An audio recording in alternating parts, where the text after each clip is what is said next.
Welcome to the Bros of Gardening. I'm Mike Westphal, and I'm joined, as always, by my co-host, Daniel Van Dyke.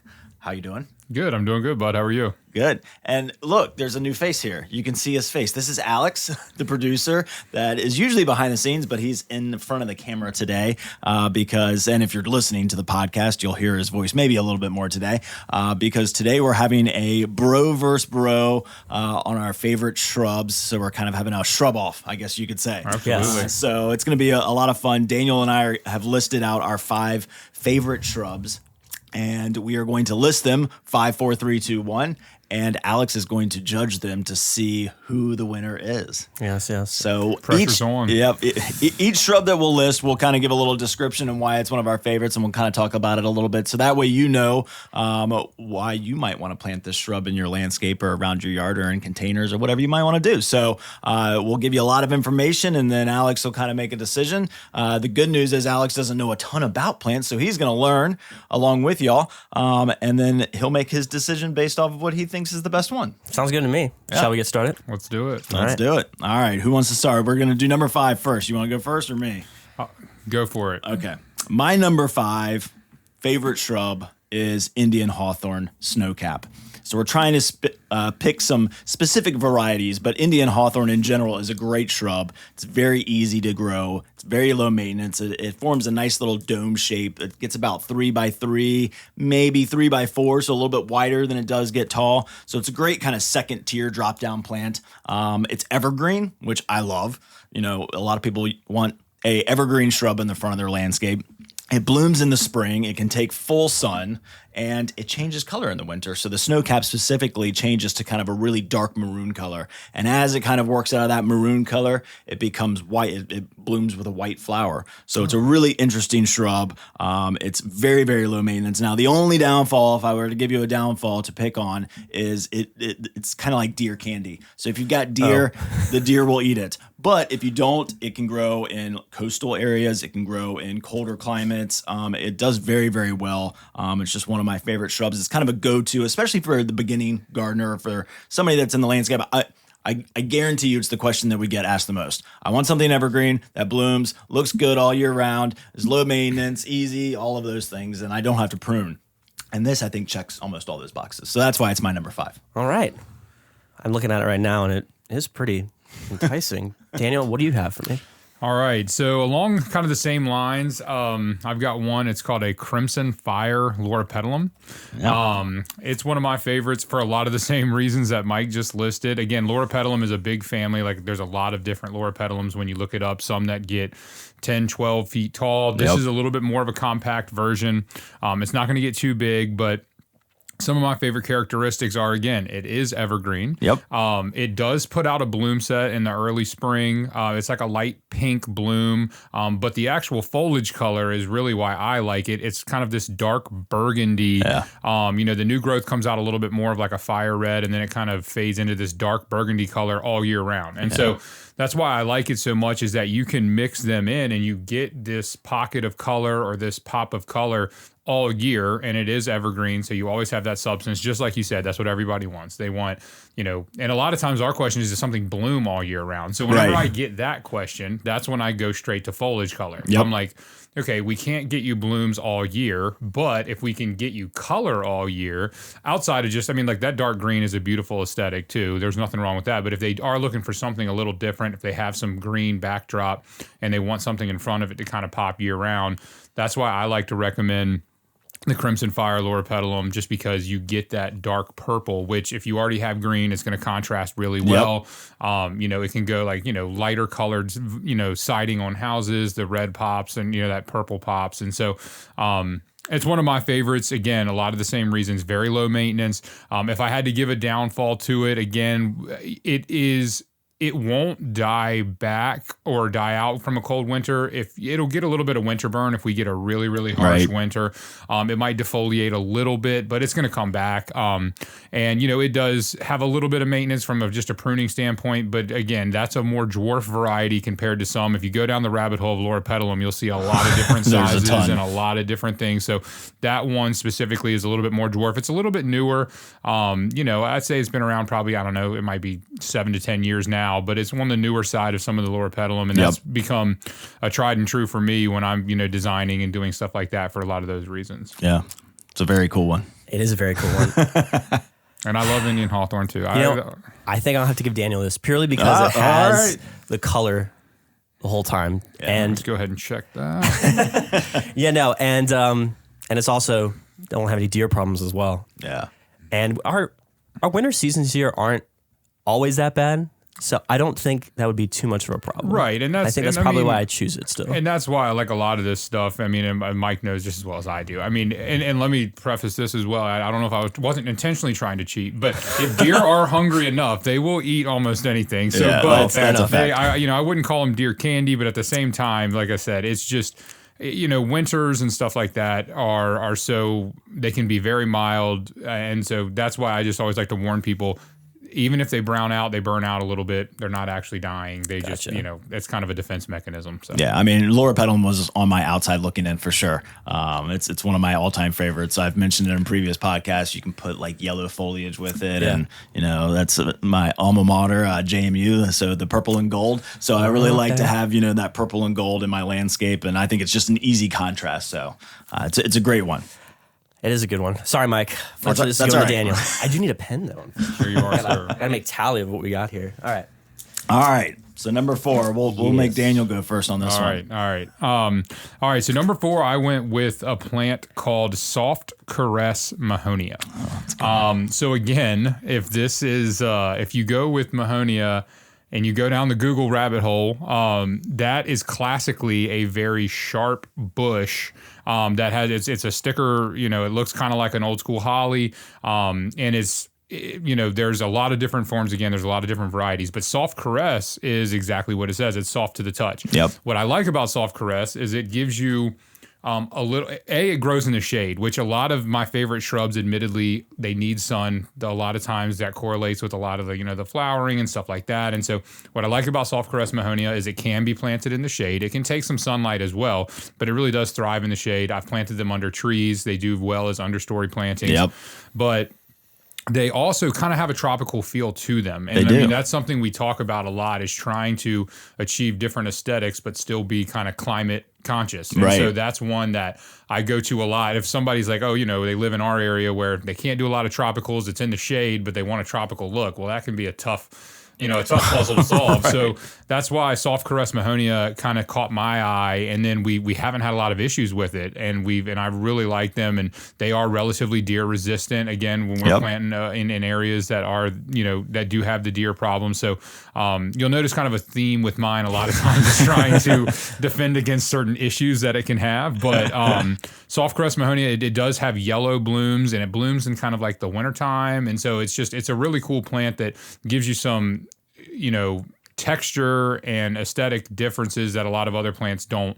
And then it does give you some blooming as well. So it's a cool looking plant too, and it looks a little different. So that's why it gives you some interest that maybe not everybody has seen before. Yeah, you're definitely going to want to look that one up. I mean, it's very cool. It almost has like a fern-like feel to it. Sure. Really cool There's plant. some pretty good pictures of it here online. It's really nice. I don't know. Daniel's I'm got a up good one. against it. I don't know if this one's going to take it down. But, all right, what do you got? My number 4 is Autumn Empress Encore Azaleas. I think azaleas are a classic of any kind of garden, whether you're doing cottage or classic or English, or just if you wanted something that's blooming. Again, it's a blooming evergreen plant. It does prefer a little bit of shade, so it's kind of a good one to go up against Soft Caress because it does like a little bit of shade. Although I will say, why did I pick this specific one? Well, there's, thousands and thousands of azaleas that you can choose from the old-fashioned azaleas, like the Delaware Valley White or, Crimson Tide. There's so many to choose from. But the Encore Azalea series gives you, maybe not as big of a bloom set as you would get with a traditional azalea, but you get them spring, a little bit in the summer, and again in the fall. So you almost get 3 seasons worth of blooms. It's evergreen. This one actually turns a maroon color as well in the winter. So it's really 4-season interest. It's really kind of always doing something. And it gets a perfect size. It's like a 4x4, which is kind of a great foundation shrub. And what I'll also throw out there is the Autumn Empress has a very waxy leaf. So it almost looks like a boxwood. It's a small kind of boxwood shaped leaf. So for me, it's a foundation plant. It blooms. I've seen them growing in full sun pretty well. They really have very, very minimal issues. If you're looking for an azalea, this is my go-to azalea because you can hedge it. You can make a nice little low hedge if you wanted to, like a border. You can plant them individually. You can mass plant them. So the versatility of it is great. And if you're looking for an azalea that doesn't have really that traditional azalea look, it has a little bit more of that evergreen boxwood kind of traditional feel. It's a great one. So Autumn Empress Encore Azalea. I will say too. I mean, I love all shrubs, and so that is a great one. Again, trying to solve different problems, and like Mike said, you get blooms for almost 8 months out of the year. You'll have some type of color on there, which is, again, that's hard to replicate when it comes to blooming evergreens. So. I think Mike wins this one. I think I just talked. You kind of just sold Mike. He sold me on it. What can I say? So. We should try and poke holes in each other's views. Yeah, That's what I was gonna say, whose team are you on? All right, so that's 1-1 for both of you. Let's do the third one. Who should go for this one? You're up first. All right, I'm back up again. Okay, so I'm gonna go with Autumn Rocket Camellia. Camellias are a classic. It's in the Sasanqua camellia family, which is the fall blooming camellias. So there's spring blooming camellias, there's fall blooming camellias. Fall blooming camellias are one of the easiest groups, I think, because a little bit smaller flower, but they can take sun or shade. They bloom in the fall when really nothing else is blooming. The Autumn Rocket is a pure white bloom. It's very formal in shape and size. And the thing that I really like about Autumn Rocket Camellia is it grows in a very columnar habit. So it gets in the landscape probably 8 to 10 feet high by about 2 to 3 feet wide. I love them in containers too. They're a great centerpiece in a container. You can plant pansies around them in the fall and winter and then petunias in the spring. They're great for a very skinny hedge. So if you're looking for something, where you're trying to look for a very narrow hedge, so sometimes hedges can get very wide. This is a great option for you. It's a great framing plant as well. So you can, plant them at the anchors, the edges of your house or, next to your doorway, which is a great way to kind of, bring that kind of formal kind of upright habit. So it's a really, really cool one. Autumn Rocket Camellia. Yeah, and that's one that we use a lot in landscape too. Like you just said, framing, trying to find that vertical element, whether it's framing up a front door, a doorway, corners, trying to get that height when you don't have to have a huge overpowering bush. So it is funny you went with Autumn Rocket. It was funny. I was going to ask if you could put it in a container. Oh yeah. So it's a great one. All right, Daniel. So oddly enough, this will sound a little familiar because I went with Shishigashira Camellia, which is another fall blooming camellia, a Sasanqua camellia, like Mike said. And one of my, everybody, when you talk camellias, they picture a lot of times it's the Japonica camellias, those big cup blooms and everything else. But what I do like about Sasanqua camellias too is that they can take a lot more sunlight. And so a lot of times front foundation plantings and things like that are in, have more sun. And so it's, I feel like I'm also talking for Autumn Rockets here as I'm explaining why they're both. But so they give you pops of color again, where a lot of things are going dormant. If you have perennials, you have things like that. When you hit that late October, a lot of times they're bloomed out, they're going dormant. It's time to cut them back, and so you're losing a lot of that interest in the yard. And so that's when really these Sasanqua camellias start to come alive. Exactly. And so the Shishigashira specifically it's a kind of a dark pink, and it's one of those where you can keep it smaller. If you let it go, it'll get big on you, just like anything else. But it doesn't, I actually have some that I keep right around 4 feet. And they're kind of, their growth habit is kind of like, I explain it almost like a swirling habit, how it kind of grows. And so it's easy for me to kind of keep them at a certain height. And again, you get this beautiful pink color. Very low. I mean, there's not a lot that messes with Sasanqua camellias as far as diseases and or bugs or anything like that. And so it's a very easy plant to grow. I'd say it's very low maintenance. If you have space, like I said, you can just let it go. If you want to keep it a little bit smaller, just kind of how its growth habit is kind of out as much as it is up. It's very easy to keep it. And I've even seen it hedged together sometimes, which is a pretty cool look too, for if you're trying to go for like a low hedge. So again, I was debating between Autumn Rocket and Shishi. I was like, I've got to have a Sasanqua camellia on here because it's one of my favorites to design with. And I went with Shishi, and so I can't knock your pick either because I can't knock yours either. I'm a big fan of both. I would have been in the same spot, which is which one do I pick? And I picked Autumn Rocket. So it's funny that you picked the other one. I mean, Shishigashira is just fun to say too. Yeah, It's one of my favorite plant names. It's a great choice. It's almost, it gets wider than it does tall. Yeah. Really cool in mass plantings. It's very hard to poke a hole in either one of these. So it's whether you like pink or white blooms. Do you want upright, or are you trying to fill space? You got a tough choice here, Alex. Well, in this mythical landscape that I'm making in my head, I've already got a lot of like pinks here. So, Daniel, I'm sorry, but the autumn rocket. All right, that's what I pull ahead. Pulled ahead. There we go. 2-1. You are winning so far. So once more, would you like to go ahead? No, it's Daniel's turn. It's Daniel's turn. Okay. Sorry. All right. So this is another one that is, a very large family of plants, but the specific one I went with is little lime hydrangea. So hydrangeas obviously are a very popular plant. Again, there are so many different varieties of hydrangeas. And tons. Just like, you mentioned azaleas. I think those go hand in hand. Every year there's like 10 new introductions. Come out with new ones, and so it's always exciting. And so little lime hydrangea was a byproduct for me. So the limelight hydrangea is a paniculata hydrangea. So it has a little bit more of a conical bloom to it, not necessarily those big mop head blooms. And it could take more sun. And that was the limelight. Now, not necessarily the problem, but limelight hydrangeas get huge. They can get massive on you. And so that's great if you have the space. They're showstoppers. But so what little lime hydrangeas is they're just kind of a dwarf variety of the limelight hydrangea. So you get those beautiful white blooms all summer long. And again, they take a lot more sunlight than normal hydrangeas. They actually really enjoy the sun. Full sun. A lot of the, mop head, the macro hydrangeas like endless summers and stuff, they prefer a little bit more shade. So little lime hydrangeas, if you count the bloom heads, they might get 4 feet, but they stay right around 3 feet. You can kind of keep them in a 3x3. They give you a pop of color all summer, very low maintenance. And again, you talked about mass plantings. We've mass planted some little limes.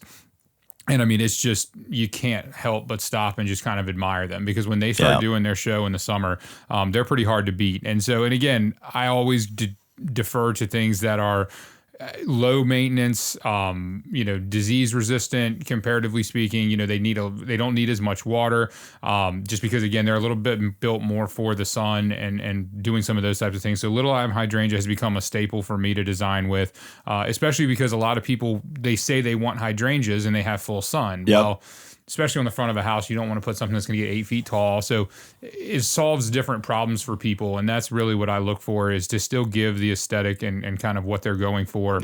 But, finding a creative way to do that. And little limes have certainly made it. And it's a big family too. They've come out now with quick fire, which is there's more a ton. like a pink. And, but little lime to me is kind of the tried and true staple. Yeah. So that's definitely one of my favorites. That's my number 2. That's a good one. That is a good one. The white blooms are so popular in landscape design right now. The moonlight garden, where you can go out and still see them at night. Oh, okay. It's a really, really, really good choice. And you're right, the limelight was kind of like the staple at the beginning, but man, it gets so big. So the little lime is a great choice. Easy for anybody to use around the landscape, whether you're popping one in or you're doing a whole hedgerow of them. So great choice. All right, my number 2 is Fatsia. Fatsia is going to be one that not a lot of people probably know about, but it is a classic for me because it's just very different. I like the name. It's just a very cool shrub. Doesn't really do a whole lot, I'll tell you. So it's going to be this is going to be a hard one to kind of compete against the little lime hydrangea. But Fatsia is evergreen. It grows in the shade. It's a very tropical feel because it's got this big kind of 6 or 7 lobed kind of leaf. It's just a really cool looking plant. It gets big and grows fairly quickly, so it can kind of fill some space. I have a bunch growing in containers, so they can grow in containers really well. I didn't pick a specific variety because if I were going to pick one, I'd pick the original Fatsia. It's just a green Fatsia, but they come up with 2 new ones, a camouflage and a spider web that have a little bit of variegation in there. What I really think is cool is it took me many years to see them, but they get this really cool bloom right about that February timeframe. Okay. It's not noticeable. It's not super recognizable. It's kind of, it's not alien-like, but it's very curly and kind of weird, and it's just green, and it kind of stays with inside the shrub. You don't really see it. You almost have to peer inside to find it. But they're really cool looking. You can cut them back pretty aggressively, and they'll come back every year. But it's a really cool, great tropical plant, like you mentioned, for your soft caress mahonia. If you're looking for a tropical look in the shade, it's sometimes hard to pull off. This will do it for you. You can grow them in containers. They look great in mass plantings. They're pretty easy to grow. So I'd say Fatsia is my number 2 for sure. See, this is hard because we talked about it on a previous podcast. So, and I was editing, looking for image references for it, and I was like, this is the camel one specifically as well. It's really cool. And the spiderweb as well. Oh, damn, this would be hard. But I do say Fascia is a cool one too. Again, it gives you that tropical look, and we live in the southeastern Virginia area. It's a kind of a coastal feel, tropical feel. Yep. People are near the water, so they're always trying to. That's a very popular request. Is that, and so being able to obtain that, and it is an evergreen, very low maintenance. So again, I love Fascia too. So good luck, Alex. Give me a second. He's here. not better than Little Lime. I actually gonna have to go with the Little Lime hydrangea. Growing up, a good choice. My family used to have tons of hydrangeas in the backyard. Yeah. And I don't think we ever had a home without one. I mean, truly, my mom loved them. So kind of going back to childhood here, a little nostalgia, I think I'm gonna go with the Little Lime hydrangea. And it's a good choice because now it's 2-2, and now we've got to hear our number ones to see who wins the battle. So, it's a good choice. Fatsia is one of my all-time favorites, but it was going to be hard to compete against the Little Lime for sure. Yeah, sorry, Mike. All right, number 1. Here we go. Last one, guys. All right. So I'm going to throw a curveball and do something kind of weird and different, as I typically do. Edgeworthia is my number 1. Edgeworthia is a very different shrub that you probably, again, haven't heard a whole lot about, but I'm going to sell you one right now because it's one of my favorite shrubs. It's my number 1 shrub for sure. I've always had one at both of my houses. I've grown them in containers. I have them in the landscape. Every time I see one, they're completely unique. So it's kind of like the Japanese maple of the shrub world for me. Okay. There's not 10,000 varieties like there are Japanese maples, but there are multiple varieties nowadays. But the typical, yellow blooming Edgeworthia is my favorite. And here's why. It's got seasonal interest all year round. So right now in the winter season, it's starting to bloom, and the blooms are absolutely amazing. So they start to open up from the outer edges and they open all the way to the center. The blooms last a very long time, almost probably a month and a half, which is pretty long. It has a gardenia-like fragrance. I mean, it's so potent. It's amazing. And it's really, really cool looking right now as those blooms start to open. Those early pollinators that are out looking for a little bit of nectar, it's the only source that they really have. I mean, there's some hellebores blooming out in the landscape right now, but Edgeworthia is one. It's also called paper bush. Its origin is China. They used to actually make paper out of it. So it's got a long lineage, been around for a very long time. So it's lived through a lot. After the blooms fall off, then you get these really cool kind of spiky long leaves. So almost like a banana leaf, but a little bit shorter. And it's really, really unusual because it kind of comes out in the bluish hue. And then they start to hang. So as the season progresses, the leaves kind of start to hang and it gives a tropical feel to it. So it's got these big, long green leaves that are really tropical. Fall color is bright gold. All the leaves fall off right about the same time, and then it shows its habit. So in the winter, after the leaves fall, it starts to set its buds, but it's got this really cool kind of branch structure where every time it breaks in 3s. So you get this kind of 3-prong break, and you can prune them, and you can get them, and you can keep them really tight and kind of shrub-like. I like to let mine grow kind of naturally and get kind of tree-like, almost like a small tree. So they can take sun, they can take shade. They're very easy to grow. It's the fragrance on it, mine just started opening, and of course I caught it the other day. I just happened to walk by. I was like, it must be opening because I can smell it. So it's something that I visit throughout my time in the garden. It blooms right around my birthday, my daughter's birthday, so it was kind of planted for her. So we can always remember that. So it's just a sentimental plant for me. It's really cool. It's unique. I've seen them in mass plantings. I've seen them in containers, and I've seen them as specimens, and they're just really interesting and different. And sometimes I think that's what people want, is a little bit of difference. And we've talked about some great shrubs that can be used in lots of different ways.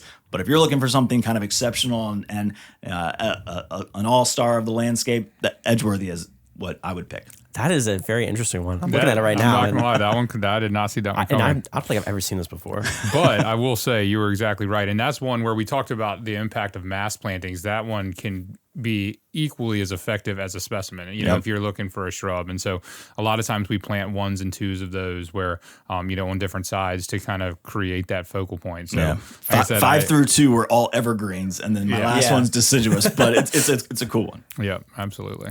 Daniel, what do you got for me? I mean, he sold that one pretty well. I'm not going to lie, but that was a really good one. I think I want to Edgeworthy now. But all right, so anybody who's probably listened to this podcast or who has ever dealt with me from a design standpoint probably knows what's coming. And so my number one plant is a Goshiki osmanthus. If you come to our retail store here, you'll see them all over the landscape, which is thanks to me. But I'm a huge fan for. It's certainly not as showy as some of the other ones we've talked about. It does not bloom really. I mean, it is just a complete. It's just you can build a landscape around it. It's the bones of the landscape. Yep. So what it is it's the other name for it's kind of false holly. So if you picture kind of like a spiked leaf from a holly standpoint, but it's not a sharp holly. Like you can grab it with your hand. It's not going to stick into your. So it's not dangerous. But again, as you've noticed a theme here, it's a problem solver. So the pointed leaves are enough to kind of keep critters away. Yep. Nothing really eats it. Deer aren't going to eat it. Things aren't really going to munch on it at all. Extremely disease and drought tolerant. It does not need a lot of maintenance. It doesn't need a lot of wear and tear, or it can take a lot of wear and tear rather. Yep. And then again, it's very slow growing. So if you never touch it, you can let it get pretty big. It'll get big on you. But I have them in my front foundation, and I keep them about 3.5 feet with one pruning a year, basically. Yeah. And they've been in for about 7 years now. So they do not grow very quick at all. They naturally stay kind of nice and tight. And that's, like I said, with one pruning a year. You can hedge them. I mean, you can do pretty much anything you want to do in the landscape with them. But then on top of that, kind of like going back to the loropetalum, one of my favorite thing about it is it's kind of this speckled green and gold color all year round. So you have year-round color, and then the new growth when it comes out is kind of this bright red color. Yeah. So it kind of opens up bright red, so you have that red on top of that green and gold. And then as it opens up, gets some sun, gets whatever the case, it kind of fades into that gold and green speckled variegation. And so you can create these color concepts and color contrast with, one of my favorite pairings is with loropetalum.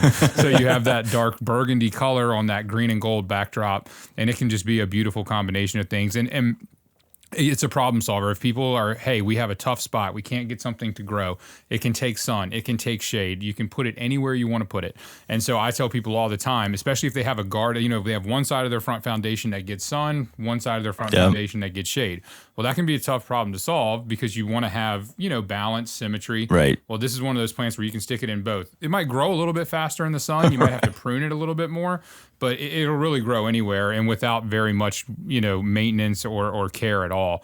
And you still get that beautiful color year round. And so that's why I like it so much, is it's a problem solver for me when we have a difficult spot where we still want some interest. It's a unique plant. You don't see a ton of it. Again, it's a fun one to say. Whenever somebody asks me my favorite plant and I say that, it makes me sound, like it's a crazy name. And I'm like, it's really just a pretty basic plant in the sense of, what it does. But to me, again, massing them out, it can be a statement as well to have that kind of variegated speckled green and gold color. So I've mentioned it probably on every podcast at some point now. I think so. I'm glad I get to give it its flowers because it's one I don't think a lot of people know about. Just like I'd say the same thing about Edgeworthy too, though. I don't think a lot of people know about that one as well. So very different. You went with kind of the specimen showstopper. I went with a little bit more tried and true. So, but as we would, he's the landscape designer and he's trying to solve problems, and I can't poke a hole in that one either. That one is such a great shrub, tough